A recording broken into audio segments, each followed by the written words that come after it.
We're not sharing screen, recording. Okay, so we're now recording.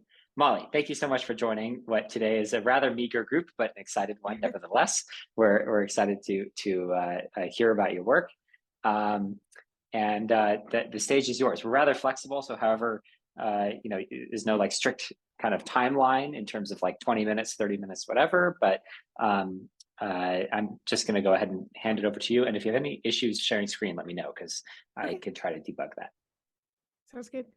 Well, thanks for having me. And I realize it's kind of tough billing being up against the Super Bowl today. So, And Valentine's Day, apparently.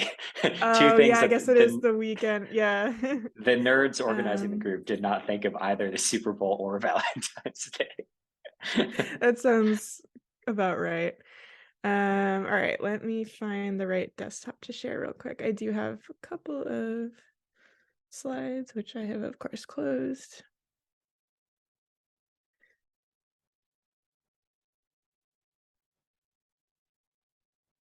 Okay.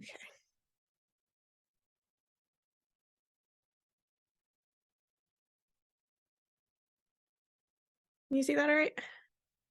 Yeah, it looks great. All right, cool. So hello, thanks for having me. I am Molly White. I am a software engineer. I'm a Northeastern grad, actually. I graduated in 2016 from the college. Well, then it was the College of Computer and Information Sciences. I guess now it's the Corey College of the same. Yeah, so I'm a software engineer. I was working full-time as a software engineer up until a little less than a year ago. But I am perhaps better known for Web3 is going just great.com, which is my website, blog, diatribe, I guess, about Web3. I started it in late 2020, I think, or 2021 rather. Well, this is what it looks like if you're not familiar. But I started it in late 2021. I think it was November or so that I started to really start researching the topic, and then I launched the blog in December. But the goal really is just to give a little bit of a cold splash of water, I guess, on the folks who have become very positive about the ideas of Web3, but also just blockchains and cryptocurrencies more broadly. So some people get mad at me when I write about things like Bitcoin and they tell me that that's not Web3, but it would have been a really long title to call it, Web3 and cryptocurrencies and everything blockchain related is going just great.com. So hence the title. But pretty much in late 2021, I guess, like, little audience participation. Can anyone think of any sort of large crypto event that maybe happened in late 2021? Was that Cox? Was Mount Cox then? No, that was in 2018. I think that was significantly earlier. 2014, I think. Way earlier. Was it? Well, it depends when it launched. I think the big hack, well, I'd have to look, but anyway, late 2021 is probably best known for being kind of the peak of the crypto prices in the last, well, forever, but the latest peak in the most recent bull market. And I started paying attention to crypto right about there.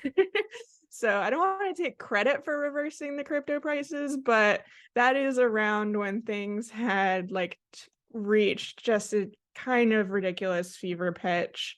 I am on social media, obviously. I read the news. I was just seeing this deluge of articles and posts. People were leaving their jobs to become full-time crypto traders. I had friends who were like, maybe I should have bought Bitcoin. I don't know. And there were just a lot of like news articles about, and it was like the sort of story that was being told in all of these news articles was, oh my gosh, you missed out. You should have bought Shiba Inu a year ago. Solana is up 12,000%. Was one headline that was happening right around then. There were all of these, sort of personal interest stories about kids who had set up miners and had earned obscene amounts of money mining crypto, or this digital artist who had been starving and scraping by decided to get into NFTs, and now they've just bought, you know, a penthouse or whatever. And it was like this insane sort of like hype around like, you should be buying in now. You should have bought in months ago, but because you didn't, you should buy in now. There was advertisements, there was social media posts, and I was just like, holy cow, this is a lot. And I also was like starting to pay attention to some of the bad stories that were happening also, because I was seeing them, but they were so like ephemeral. So, you know, the New York Times was writing crypto is cool. CNBC was doing all these profiles. Fortune was talking about this Shiba Inu millionaire. And then I would see like one story about like, oh, someone just launched this token that was themed around Squid Game, which was like the big TV show at the time. I'm sure some of you remember. And it's like these guys launched this Squid Game token. They had nothing to do with the show, and they ran off with like $3 million or something like that. And you would see those like brief stories, and then people would forget about them, and they would go on TikTok and say, oh my gosh, look how you can buy a mansion with crypto. And so I was like, I feel like maybe someone should be writing about this, you know, or like paying attention to this, because it was clear that people were kind of getting sucked into this hype and not seeing the other side of the story. The same thing that was happening right around then was people were starting to talk about Web3. And I was a web engineer. I've always been super into the web specifically. I just think it's really cool. I think there's a lot of problems with it, but there's a lot of potential also. And so when I started hearing the term Web3, I was thinking, okay, you know, the web, I love that. I should be keeping up with what's going on. I, you know, don't want to get left behind. I need to know about the new technology. And so I tried to start looking it up, and I took this screenshot of basically what the search results looked like at the time. So this is November 2021. And if you look at the search results, it's like Decrypt, which is a crypto industry blog. Not like it's like kind of a news outlet, but more of a blog. There was the Web3 Foundation, Cloudflare's blog, Ethereum.org, A16Z, so Andreessen Horowitz. You know, so it was like a lot of industry folks being like, this is Web3, the Web3 landscape, a couple of blog posts, and not much else. But I was also starting to see like headlines about how Web3 was like the future of the web. But it was like impossible to learn what it even was and what the term even meant. And I found that incredibly frustrating, just as someone who wanted like the no bullshit, like non-Andreessen Horowitz explainer of what Web3 was. And so basically the first thing I did before I started Web3 is going just great is I wrote the Wikipedia article about Web3. I think you had Annie Ruerda here recently. So Annie and she was awesome. She is wonderful. I love her very much. She and I have a shared connection in the sense that we're both enormous Wikipedia nerds. I've been editing Wikipedia for 15 years. It is like a huge hobby of mine. And one of the first things I do if I don't understand something is I write about it on Wikipedia. And so there was no Wikipedia article about Web3, or there was, but it was like a redirect to the article on the semantic web, which is something that was called Web 3.0 back in like 2014, but sort of the name really never stuck. And so I wrote the Wikipedia article about Web3 to just be like, okay, what is this and why is everyone talking about it? And so that was kind of the frame of mind that I was in when I started Web3 is going just great, is I was thinking a lot about Web3. I was frustrated with all of the hype that was sort of emerging in the media. I thought the media was doing a really irresponsible job of talking about it. And I was just trying to get sort of like not neutral information out there. I mean, I was trying to get neutral information out there with Wikipedia, but I was trying to get sort of just like less, you know, PR speak, less marketing speak information out there. I ended up tweeting this the next day because it was like so hard to get through all of the hype. And like I was seeing these like diagrams of like what Web3 was, and it was some of the most unhinged, like tech bro on peyote type of mind palace creation. And so I was just like kind of flabbergasted by the whole thing. Luckily, I think the news it was like almost immediately after I wrote this article, I started to see a couple of more responsible tech outlets start to be like, okay, just like let me explain what Web3 is, and just give sort of the definitional coverage that I was looking for. But back then it was like, they had gone in with both feet into the marketing, and they had not even bothered to say, this is what the technology is talking about. Yeah, it was at the time, it was very reminiscent to me of when Uber had just become really big.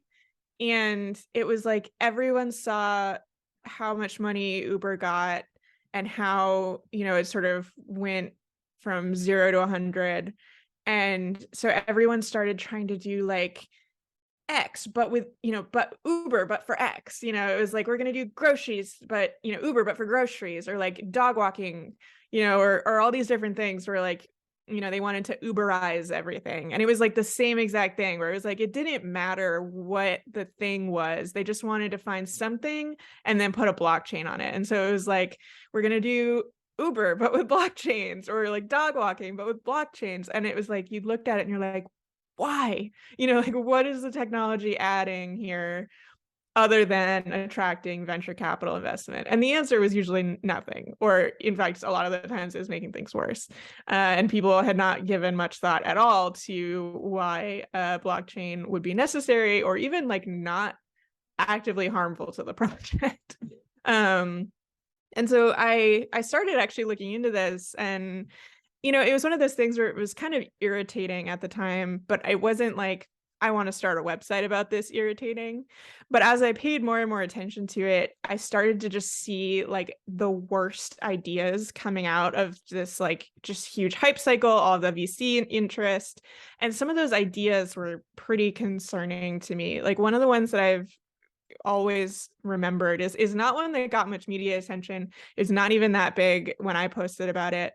But basically this group of like New York Times bestseller young adult fiction authors decided that they were going to do an NFT project. And it seemed pretty clear that like some NFT people had come up to them and said like, hey, we think you should do NFTs, and like sold it to them, but they didn't really understand like why they were doing NFTs, because they were never really able to explain the whole project. And they ended up shutting the project down like 6 hours after they announced it or something like that, because there was this huge backlash against it. But the whole idea was that like these authors were going to come up with the general setting, and maybe some characters and that kind of thing, the universe for this story. And then they were going to have their fans, like their teenage young adult fans, buy NFTs that like represented the characters. And then once they held the NFTs, they would be able to write effectively fan fiction that would sort of become a part of this universe if it was good enough. And then there were all these questions around, they wanted to take the best fan fiction and sort of embrace it into the official storyline. But there were all these questions about how copyright would even work there. Like, would these people be paid for their contributions? Would they own the rights to the stories? Like, how would this even work? And it was clear that like no thought had gone into it at all. But I remember seeing it and being like, oh, cool, they're selling kids NFTs now. They want kids to go and like buy some Ethereum so they can mint this NFT that has something to do with this author that they really like. And it just felt like they were just trying to like get more and more people from any sort of group of people they could find, be it kids or, the unbanked was a really big one, and just sort of suck them into this whole thing without really explaining like why it was useful or what the plan was. And so I ended up starting this site. I basically had thought like maybe I'll write a Wikipedia article about some of this stuff, but like, when some young adult fiction authors come up with a harebrained idea to sell NFTs to children, that's really not like Wikipedia material, like it's not notable. It's not that like, I think it's called Realms of Ruin, which is ironic looking back on it. It's not like Realms of Ruin was like Wikipedia notable. Plus I have a really strong opinion about how dumb it is, which is not necessarily something that you're supposed to really represent in Wikipedia. And so I was like, all right, I'm just going to do my own site. I'll write this stuff. And I'm the kind of person who's like, I often start stuff like this and it's like I think it's fun and entertaining, and maybe a couple of my friends do, and then I just like move on to my life. But something about, I think, the timing, maybe it like kind of resonated with a lot of people, that I think other people were getting fed up with the hype at the time. You know, there are a lot of people in the tech industry who like understood the technology and recognized that a lot of the projects that were being pitched were like complete vaporware. And so when I published the site, you know, it got posted to Hacker News, and then a couple of other people got interested in it, and it's just sort of like the right place at the right time, I think. So I just have a little bit more about the site, I guess, which has evolved since then. It's kind of, I built it from scratch. It's kind of like the jankiest CMS you'll ever see, since I'm the only one who writes it. So it's like, it doesn't have to work well. For a long time, I was just like editing the database directly. And then I was like, this is not working well. uh, but I recently added some other features to it. So now there's like a leaderboard of some of the hacks and scams by dollar amount, just because some people like to see what the most jaw-dropping numbers are.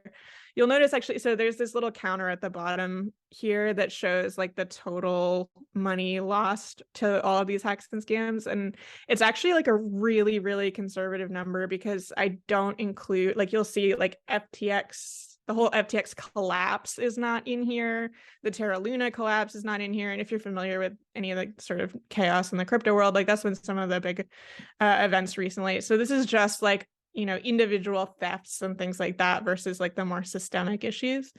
But this has sort of helped people kind of put their head around it a little bit more. Yeah, this is what it looks like when I actually go to write a post, which is like, God help anyone who wanted to try to do this. But it's one of those things when you're building something just for yourself, it doesn't really matter. And then this is just some of the other stuff. So since I started the site, I sort of went down the rabbit hole a little bit, and I started writing about it, the top, you know, the general topic a little bit more, to sort of go a little bit deeper than just like the 3-paragraph, you know, incident reports that I was putting on the site, and actually say that like, hey, some of the actual ideas here I think are maybe not being explained well, or are not coming across as well as they should. So I started out writing essays about it, and then later, when did I start the newsletter? I started a newsletter in, I don't know, September, October, November, something like that. And it sort of coincided with the fact that I left my job in May, somewhat unrelated to this. It wasn't like, I'm going to quit my job and do Web3 is going just great professionally, because like that did not seem like a feasible thing at all. But I was just, you know, pretty burnt out. I'd worked there for 6 years. It was kind of time to leave. And so I left my job and was just going to take some time off. And then, you know, ended up just doing a lot of work on crypto stuff and talking to people about it. And, you know, this was when crypto was really starting to collapse in earnest, I think, because, you know, I showed on the chart is like November was the total peak of it, and then it sort of started to go down from there. But there's kind of a delay between like when you look back on it and you see, oh, that's when it started to decline a lot, and when people actually sort of realize that. And so a lot of people were like, yeah, whatever, prices are down a little bit, but this is still going to the moon. And it wasn't until sort of like early to mid 2022 that people are like, oh, okay, so maybe things are kind of changing direction here. And that was when people actually kind of cared a little bit more about what I had to say, because like when I was just the one being like, this kind of sucks, and everyone was like, shut up, we're getting really rich, it wasn't a very, you know, compelling story. So I ended up joining up with the Library Innovation Lab at Harvard. They do a lot of work generally around libraries, obviously from the name, but also like web archiving. They're interested in a lot of some of the more like persistent storage stuff that's been happening lately. Not lately, a lot of the stuff's been in progress for a really long time, but there's sort of a lot of like crypto adjacent stuff. And it means that there's a lot of people coming to them being like, hey, you should be using a blockchain to like do all your archiving. And so some of the people there were like kind of interested in my work, and also kind of interested in just like supporting different perspectives that weren't, you know, trying to sell people stuff. And so I joined up with them in November to just sort of focus on this stuff more full-time, I guess, than I had been before. So that's sort of how we got to today. Oh yeah, and then I just have my general info here in case anyone is interested. There's me, and then there's the site. Some people follow the site basically just on Twitter or just on Mastodon, because all the posts cross-post to each of those. You never actually have to go to the website if you don't want to, although I think the retro look is kind of fun. So anyway, that is the story of Web3 is going just great. I'd love to answer any questions or just chat if anyone has any thoughts. Thank you. That was awesome. Jacob, I think you you're have a in charge. newsletter. I'm going to sign up for that right now. And so one question I have, it's cool to see all the background inside of it, because I definitely have spent a lot of time just scrolling and watching the grift counter go up, and that's super fun. So I love that you made that. I'm curious, how does it feel like things have changed since a lot of the FTX things? Because I feel like you started at a time when people didn't really know what was going on. You helped explain something a lot of people had hazy feelings about but didn't quite understand in a very articulate way. But now it seems like in the course of history, it's like, look, the Mali side won. So I don't know. I'm curious, has there been any changes in your perspective, or do you feel like people externally have understood more, media coverage has changed? But yeah, very vague, but curious about. Yeah, no, it's a great FTX question. until now. Yeah, I mean, I think that sort of ongoing collapse of 2022, I mean, FTX was like definitely the most noteworthy collapse, but it's sort of been a series of unfortunate events throughout the past, year or so. And I think that as things took sort of a turn for the worse, some, media was like, okay, like maybe we shouldn't just be promoting this all the time. And so I definitely started to hear more from journalists who were trying to understand sort of the more skeptical perspective. I also, in March, I think, did a project where I basically tore down a New York Times piece that had come out that was like just irresponsible around it. It tried to present itself as like a neutral explainer of crypto and Web3 and DAOs and NFTs and all this stuff, and it was just like not neutral at all. It was very much pumping the whole thing, and so I think that sort of made some journalists start to pay attention, where they actually saw like good examples of how some of the lines that they had been hearing about crypto and stuff just like weren't accurate, or maybe weren't as neutral as they thought. Because I think there was just a general lack of knowledge in a lot of non-industry reporters who were sort of trying to catch up to start writing about crypto. And like the only place, I mean, I showed you those search results from November, it's like they they were searching the same things I was, I'm sure, and they were seeing ethereum.org and decrypt and all this stuff. And so they were getting press releases from all these companies, and they didn't have anyone that they could call and be like, does this sound like anything to you, or is this just nonsense? So I think the media definitely took a bit of a turn in 2022 for the better. It's still, I mean, I can still complain all day about some of the reporting that I see, but it's definitely better than it was. And then I think also like the public perception of crypto changed pretty dramatically. So in November 2021, when I started the site, I felt like the general perspectives that I was seeing were either people were super into it, they had totally bought in, they were, flipping NFTs, they were doing everything, they were going to the moon. And then there were people who were like, I don't really get it, but maybe I'm just dumb. It was like they felt like something was wrong with them. They were like, there's no way that a Bored Ape can cost $400,000 and there's not something there, right? And there's just like a lot of self-doubt around, maybe they just didn't understand it. And there were very few people who were like strongly in the camp of like, this is a speculative bubble, this is not something that you should be putting your retirement money into, that kind of thing. I mean, there were critics out there, but it was slim pickings, I think. And so that's changed a lot, where now there are a lot more people who are like, I don't want anything to do with crypto. I've seen it go really badly for some people. You know, I think with FTX, with Celsius, Voyager, all these different bankruptcies this year, like more people now know people or know of people who've lost a lot of money in crypto. It's not all stories about some guy who was working, you know, 80-hour weeks in a warehouse who suddenly became a bajillionaire because he bought Shiba Inu or whatever. And so I think that sort of general public has become more skeptical as well, which I'm happy about. But, you know, I think that the crypto hype people are still working overtime and, you know, should not be discounted, because I see them every day pretty much, you know, still trying to convince people that you should be investing in this, you know, and, you know, now's the time, you know, buy low, right? Prices are low. It's the time to buy. So, you know, it's definitely not over. I have a question for you. So it seems like you got into this project because you felt like the coverage was very one-sided, and now it also seems that you feel the coverage is a little bit better. But from my perspective, it feels like you have a personal vendetta against Web3, and you know, it's sort of like you are the one-sided one in that perspective. So, which is okay. I'm just curious, like, what your end game is. Like, do you want to eradicate Web3 from the earth? Is that? Yeah, well, I wouldn't say I have a personal vendetta against Web3, and it's not like Web3, you know, kicked my dog or anything like that.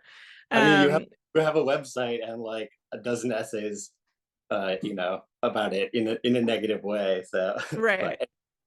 Right, I know. And I was just thinking that personal vendetta sounds like it harmed me in some way, but no, I mean, I just, you know, I felt like there is a lot of harm that has been done by crypto and Web3 over the past couple of years that I've seen very, you know, painfully in front of me, where people have thought that this was, you know, a ticket out of poverty, for example. They have felt like this was the way that they can finally, you know, stop working 2 jobs, they can support their kids, whatever it is. And then that has been totally ripped away, often, you know, not just by the fact that their investments lost money, which is, you know, obviously something that happens when you are investing in things that are, you know, more risky than you know, even the safest things. But you know, they were losing money because people were stealing it from them, or there was no way they could have possibly won. You know, they could not have had a fair shake at it. And that's something that I think is just morally wrong, and is something that I've been, you know, trying to warn people about with the site, which is that, like, there is stuff happening in crypto and in Web3 that is like actually a scam. It's like, this is not a risky investment, this is a scam. And so that's a part of it, is that I want people to be aware that that's out there. I'm not one of the critics, the skeptics, whatever you call us, who's in the camp that like crypto as a whole is a scam. You know, there are obviously projects out there that are risky investments, but are not, you know, the guy who's running it is not going to run off to Serbia with your money in, you know, at the end of the day. But I do think that, you know, the ability for people to make informed investments in crypto is also not suitable, basically.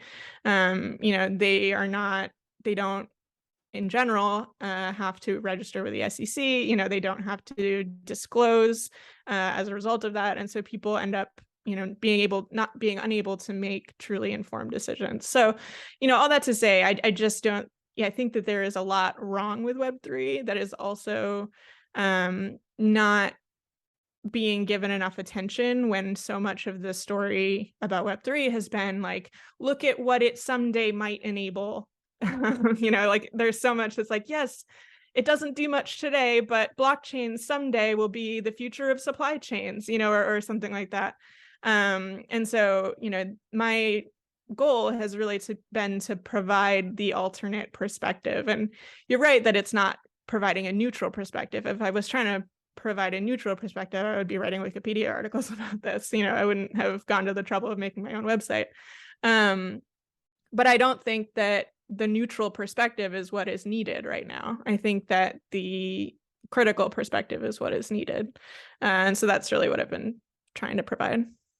That's interesting. And so you had brought up the SEC before, and when I read about all like the FTX stuff, to me that didn't sound like an issue with Web3. That sounded like an SEC issue. This was like it wasn't like they had some like a scammy protocol. It was like they did something that is illegal to do with a lot of assets and is just not managed in the same way by the SEC.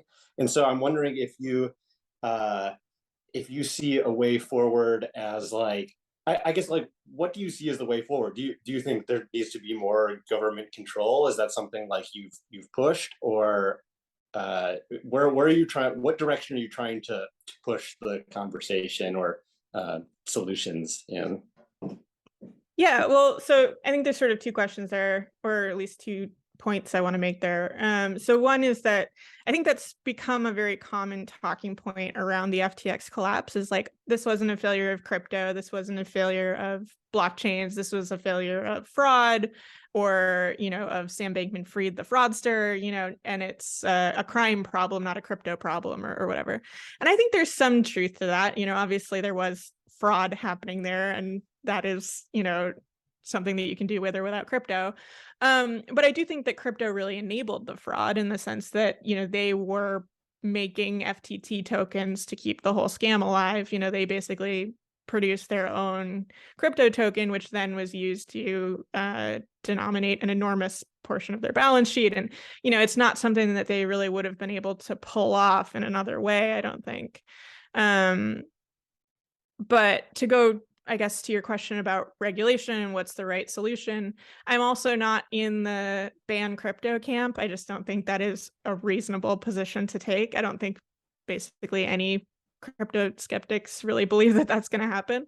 But I am in the sort of firewall crypto camp, I would say, where I think it's really important that crypto not be, sort of embraced into the traditional financial system. I think things could have been way, way, way worse with FTX if there had been exposure. I am not a fan of what regulators have managed to pull off with crypto, but I will give them credit for the fact that when FTX collapsed, unless you had money with FTX or you were exposed to crypto, you probably didn't notice, or you read the news, I guess, but it's not like, there was a great financial crisis because FTX collapsed, or that there was really any contagion. And so I think that needs to be maintained. And then beyond that, I really think the issue is a disclosure issue and sort of a audit issue. I think that if people really want to go gamble on penny stocks or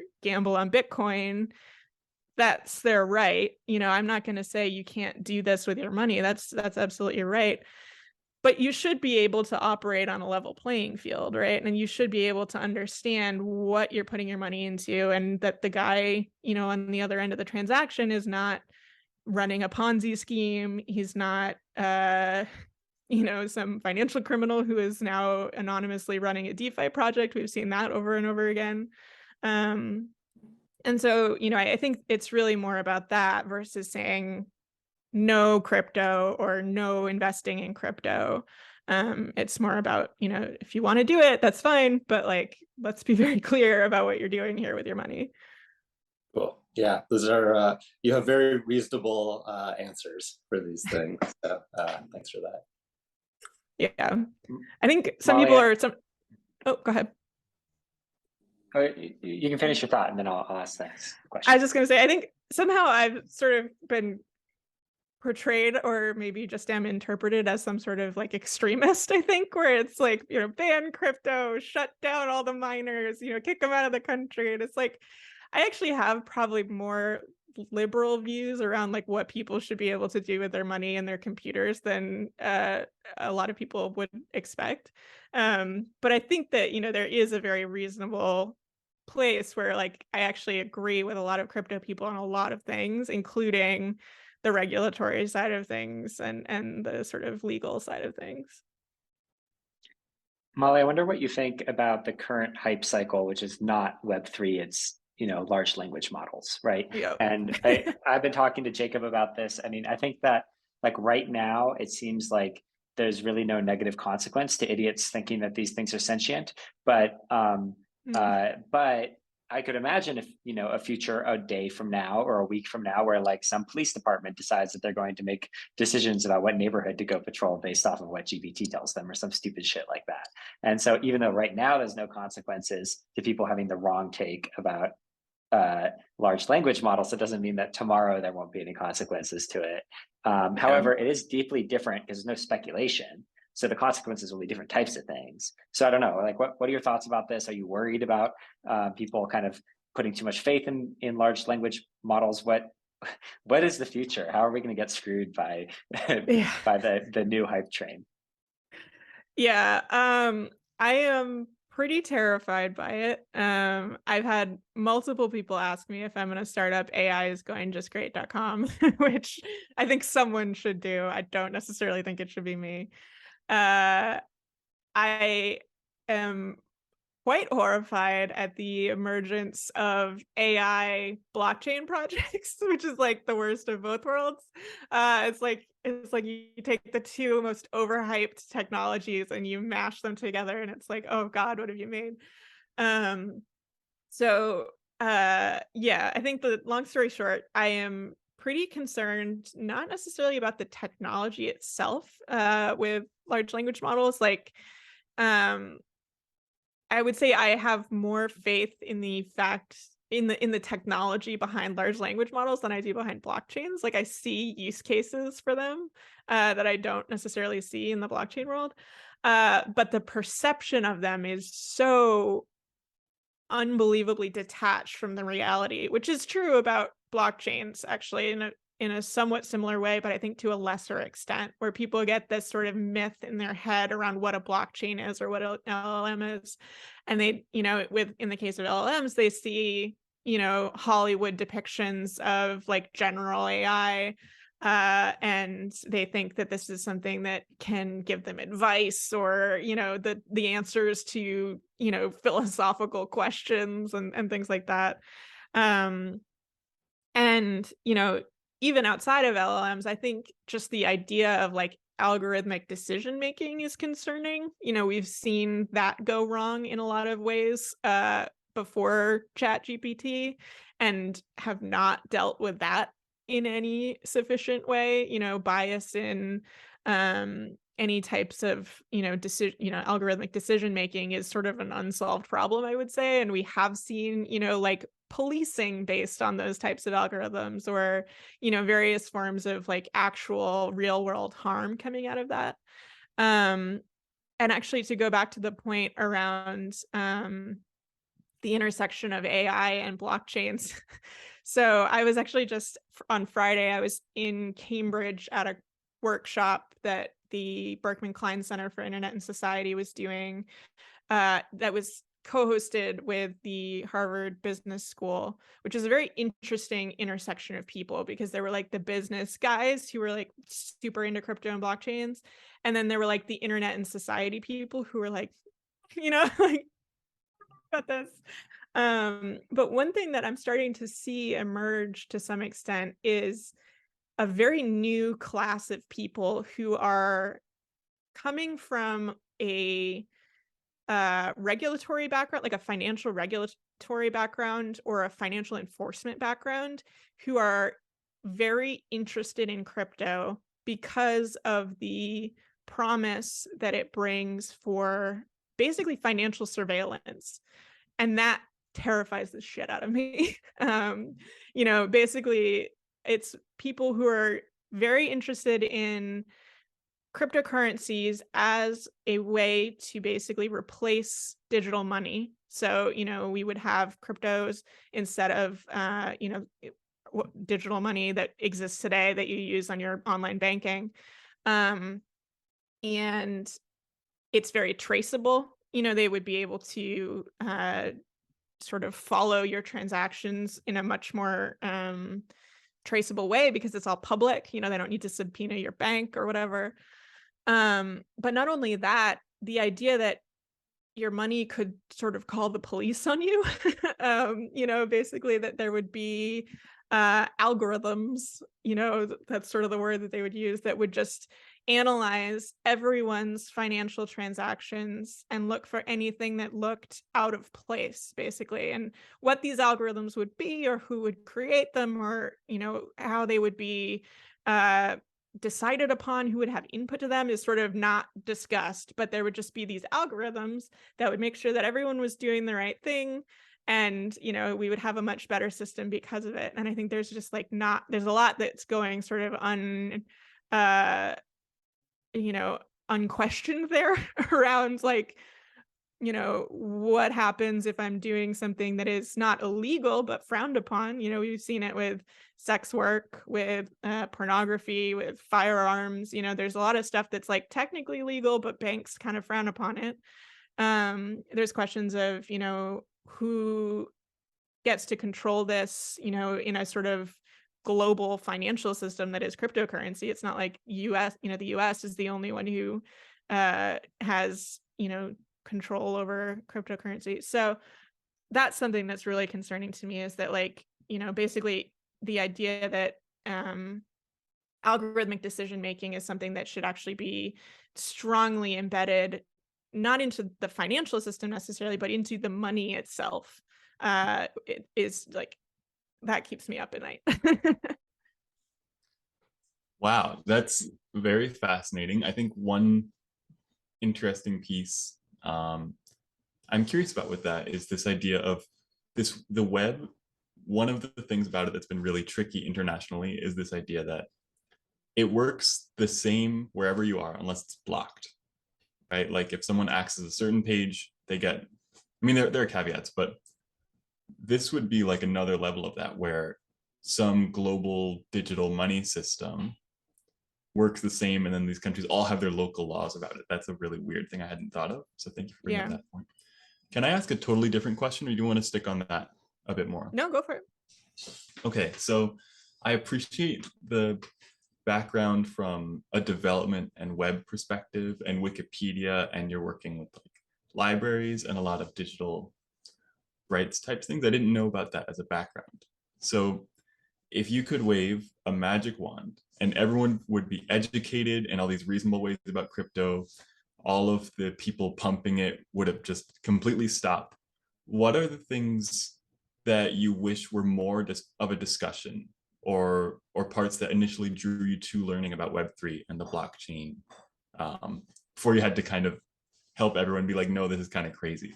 Like, what are the parts that you'd push on more, or would like to use, or wish it was? Yeah, that's such a good question. I think one thing that really drew me to this space was specifically in the Web3 part of things, where people are talking about okay, blockchains, but as applied to web projects and anything you do online. Because I am not a finance nerd. I've had to learn so much more about finance in the past year than I ever wanted to. But I've always been a web nerd. And I think a lot of the problems that people who are really into Web3 have identified are extremely compelling and very real. If you talk to someone about, someone who's really interested in Web3, and you ask them, okay, so what's wrong with Web 2, today's web, they'll identify real problems, that it is very centralized among a very small number of very big tech companies. There's these basically digital monopolies that are just accepted, Google, Amazon, Facebook, Twitter. There is very little control by the users over the platforms that they're using.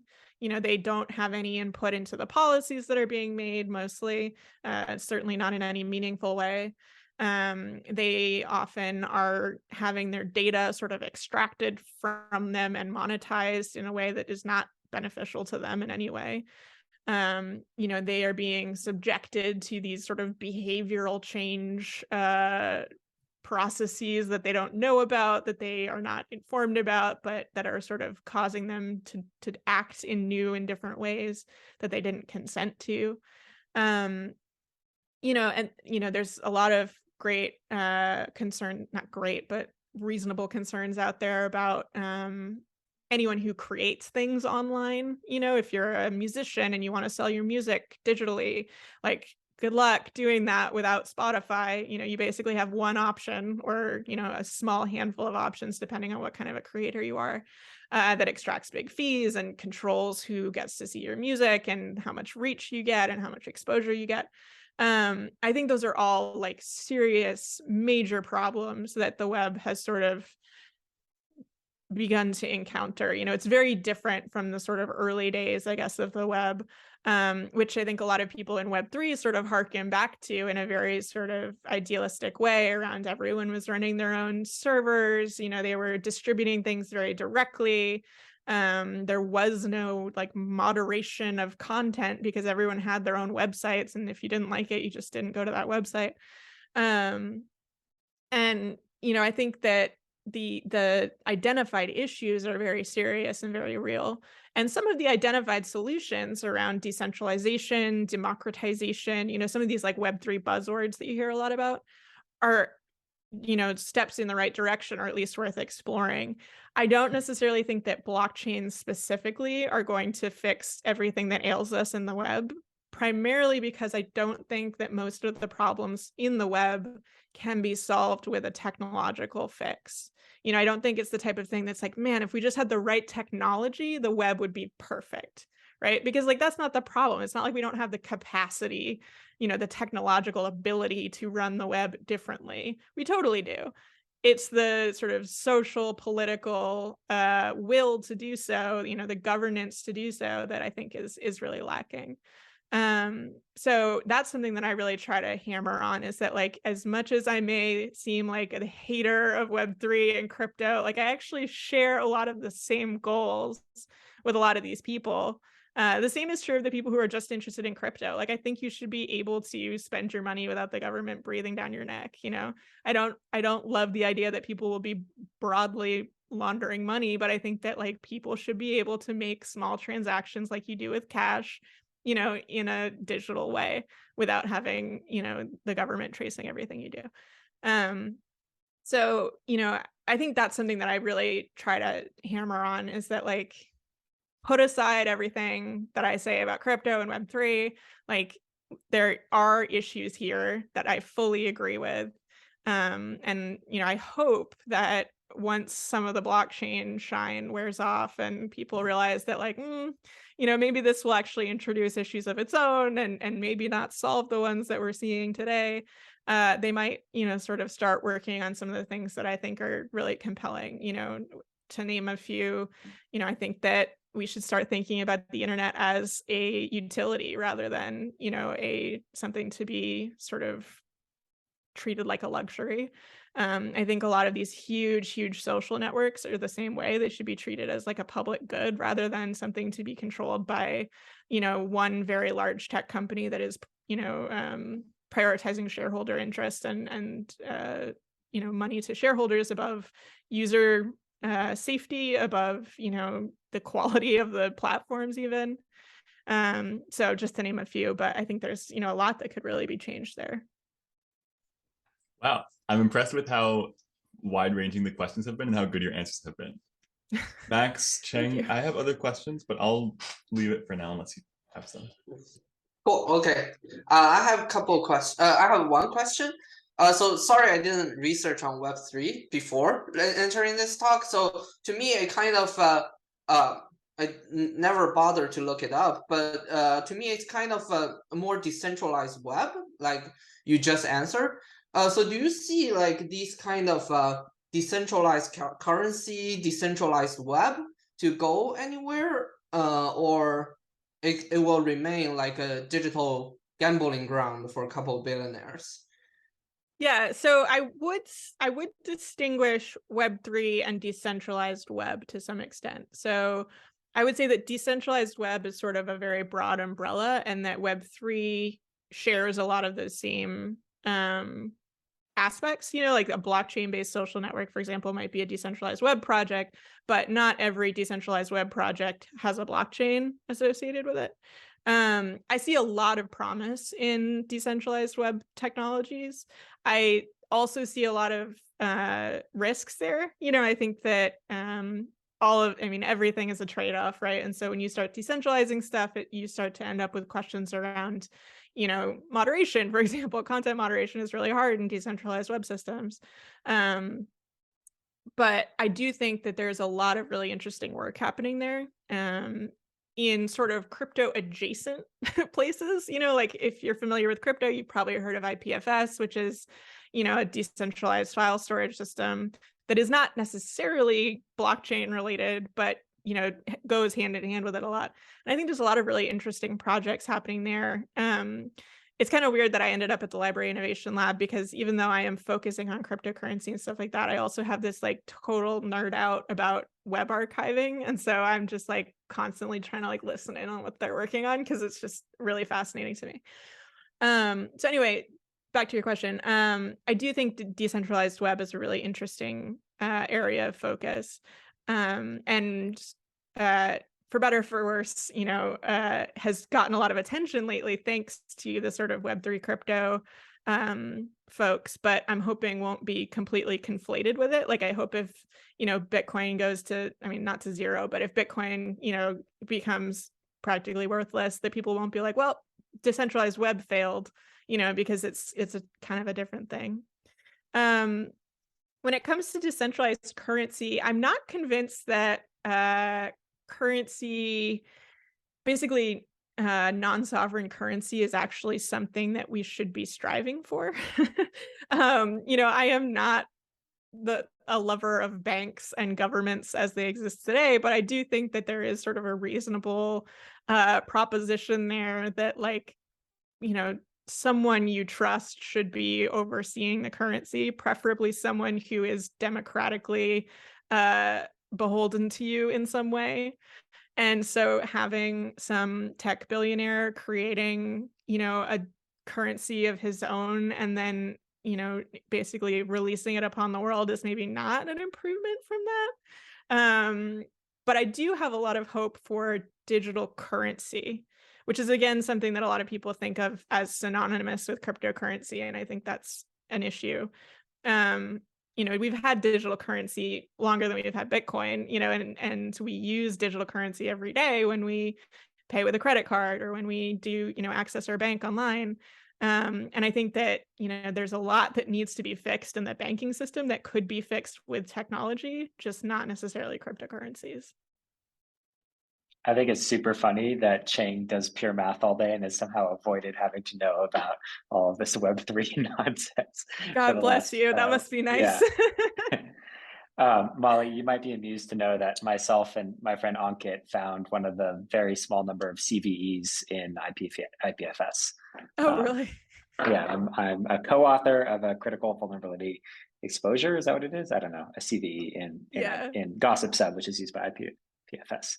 Wow, congrats. Yeah, little funny factoid. And actually the IPFS people flew my co-author out to Lisbon to give a talk about it. I got the short end of the stick, so I gave the talk at MIT while my co-author was in Lisbon. The local talk, yeah. Yeah. That's awesome. Okay, another oddball question for you, Molly. Are there any times where you've seen a project or an idea or anything and you were like, they should have had a blockchain on that? Has that ever happened? That's a really good question. That is a great question. I don't think I have, but I also tend to come across projects that already have put the blockchain there, like I don't see that many. I'm not like just out there looking at new tech, outside of the blockchain world that often. So it may just be that I haven't come across it. I think there are interesting applications of some of the things that blockchains enable, just the idea of having sort of a communal database that anyone can sort of write to and that has some incentives, against spam and against, abuse in that way is a really interesting idea, right? Like that's just kind of like, as a computer nerd, if I sort of divorce it from all of the other stuff, like that's really cool. And so like I see cases where that's useful. I don't always see cases where I think that the usefulness of that outweighs all the other nonsense that you end up exposed to as a result of it. Like if there was I've had people ask me this actually. They were like, if you could just have the blockchain without the cryptocurrency, would you support that? It's kind of like they're trying to get like a gotcha question in there. Like, see, she does like blockchains, but it's like, I often will say when I'm asked that, it's sort of like asking, would you be pro fossil fuels if it wasn't for all of the greenhouse gases? It's like, it's a question you can ask, but it's not a realistic question because you can't have the public blockchain without the cryptocurrency. Like that's how it works. And so if you get rid of that, we're in fantasy land. And it's like, sure, I would love, completely clean fossil fuels too, but at least as of today, that does not really exist. But I do think, it would be really interesting for someone to pursue the idea of sort of a shared database for the types of projects and computing that people are doing on Ethereum that was, not using a cryptocurrency. And it would obviously require, funding. It would require some sort of oversight so that people aren't just spamming the hell out of the thing. But, that kind of like, again, public utility, I think would be super interesting to explore with like a governance structure behind it, that kind of thing. So, again, like I see potential. It's the negative like externalities of it that scare me half to death. Okay, that's a great answer too. I think what I was just thinking about when you talked about a lot of these goals of the blockchain, it surprises me not at all that you've been doing Wikipedia for a long time, because that sounds like kind of a canonical, what now would be created as a blockchain project, where a lot of people are collaborating to build this distributed, useful for everyone piece of the internet with incentives that make it good overall. And obviously the append only, well, I guess it even kind of is append only because you have revision history. So that's kind of weird. I wonder if there could be something like that, but that's not read only, like something more interactive, and maybe that's what a blockchain project is. I don't know. Yeah, Just I mean, random I think of Wikipedia very much as the type of project like the one I just described. That's basically a public utility. There's funding obviously behind it. Wikipedia has to fundraise, and it is not a free for all. Instead of using the Ethereum model where you have to pay to transact on the ledger, and that's what keeps people from spamming it. There's a community moderation and sort of governance that happens on Wikipedia. But it's literally an immutable ledger, right? Because when you write, it's a write-only ledger in Wikipedia, isn't it? So much like blockchain, it's an append-only data structure. You can never. That's my understanding. Is you can never like when I was 13 and rewrote somebody's page to say fart or something, like that's in there fucking forever. You can't undo that. Yeah, so that's true. It's with like also a little like technologically. Yeah, there actually is a way for revisions to be hidden on Wikipedia. This is me going into Wikipedia nerd mode, but because otherwise it would have the same problem a lot of decentralized storage stuff, which is like if you dox someone on Wikipedia, it's there forever, or whatever. If you put something horrible on Wikipedia, you don't necessarily want it to be there forever, even if it's hidden, 20 pages back in the revision history. So there is a very specialized tool that only a small group of people have access to, and it's carefully audited and all that kind of thing, to handle that particular situation. But aside from that, I mean, it is technically still fairly immutable in the sense that you're still not wiping it from the database. You're just restricting who can look at it. So yeah, I think it is somewhat accurate. But actually one thing that really got to me early on when I was researching this is I kept seeing people being like, Wikipedia should be Web3. Like we should have a Web3 Wikipedia. It would solve everything. They would stop having to beg for money all the time. Everyone would want to edit it because they would be getting paid to edit because like you could get rewarded in crypto tokens. And I'm just sitting there going, oh my God, nobody who is saying this has ever in their life edited Wikipedia, because they would immediately know there's like so many flaws with that model. And I think that's something that you see throughout Web3 is people will just see a problem and it's like the dollar signs appear in their eyes and they don't really research the actual problem. They just go straight to blockchain. And then, people who actually understand that problem will say like, hey, what you're proposing makes no sense. And they're like, shut up, we're just going to do it no matter what. And then usually it blows up in their faces. And we've seen a couple of like Web3 encyclopedias go absolutely haywire as a result. Molly, we should probably call it because we've taken more than an hour of your time. But this has been super fun. And by the way, I'm sure you don't know this, but Ben, who was asking you maybe the harder questions, his entire dissertation is about hacking Web3 protocols. So he cool. literally breaks these protocols all day, every day in like Hey, someone's gotta fascinating do and it. unexpected ways. Yeah, which is very cool stuff. But yeah, thank you so much for joining us. It was a lot of fun. I'm going to post this online at some point in the next couple of days, but I'll probably cut out the part where I make fun of a prior guest of ours. And Thank goodness you're not recording this to an immutable ledger. Yeah, exactly. Perfect place to end. Thank you so much, Molly. Yeah, you. you're This welcome. is so Thanks fun. for having me. Yeah. Okay, bye. All right. Good night.